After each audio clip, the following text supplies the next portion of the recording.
பராமரிப்பு பணி காரணமாக தாம்பரம் ரயில் நிலையம் வழியே இயக்கப்படும் 41 புறநகர் மின்சார ரயில்களின் சேவை ரத்து செய்யப்பட்டுள்ளது. இதனால் தாம்பரம் ரயில் நிலையத்திலும் பேருந்து நிலையத்திலும் பயணிகள் குவிந்துள்ளனர். இது குறித்த கூடுதல் விவரங்களோடு எமது செய்தியாளர் வசந்த் இணைப்பில் உள்ளார். அவரிடம் பேசலாம். வசந்த், முழுமையான விவரங்கள் என்ன பதிவு பண்ணலாம்? வணக்கம். பராமரிப்பு பணி காரணமாக தாம்பரம் செங்கல்பட்டு மார்க்கமாக செல்லும் ரயில்கள் 41 ரயில்கள் ரத்து செய்யப்பட்டுள்ளது.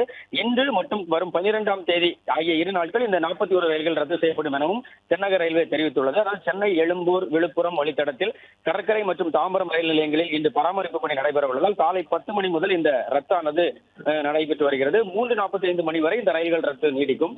இதன் காரணமாக ரயில்வே நிலையத்தில் அதிகப்படியான பொதுமக்கள் கூடி வருகின்றனர். அது மட்டுமின்றி ரயில்கள் ரத்து செய்யப்பட்டதால் பேருந்து நிலையங்களிலும் பொதுமக்களின் கூட்டம் அதிகமாக காணப்படுகிறது.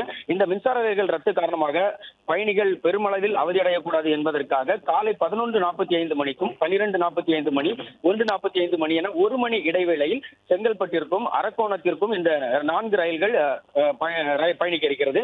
அது மட்டுமின்றி மறுமார்க்கமாக, அதாவது செங்கல்பட்டில் இருந்து ஒரு 2 ரயில்களும் 1 மணி நேர இடைவெளியில் ரயில்களும் இயக்கப்படுகிறது.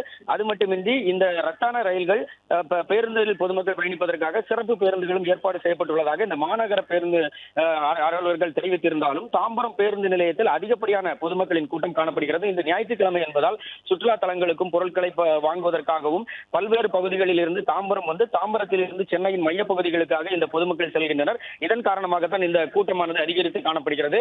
குறிப்பாக பேருந்து நிலையத்தின் இருபுறம் உள்ள பேருந்து நிலையங்களிலும், அதாவது செங்கல்பட்டு மார்க்கம் மற்றும் தாம்பரம் மார்க்கம் என 2 மார்க்கங்களிலும் செல்லும் பேருந்து நிலையங்களிலும் அதிகப்படியான பொதுமக்கள் கூட்டம் காணப்படுகிறது.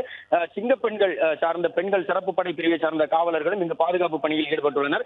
பெண்களின் பாதுகாப்பிற்காக இவர்கள் எப்படி பெண்கள் பயணிக்க வேண்டும், எங்கு செல்ல வேண்டும் என்ற சந்தேகங்களையும் இவர்கள் பெண்களிடம் நேரடியாக சென்று அவர்களுக்கு தேவையான உதவிகளையும் வழங்கி வருகின்றனர்.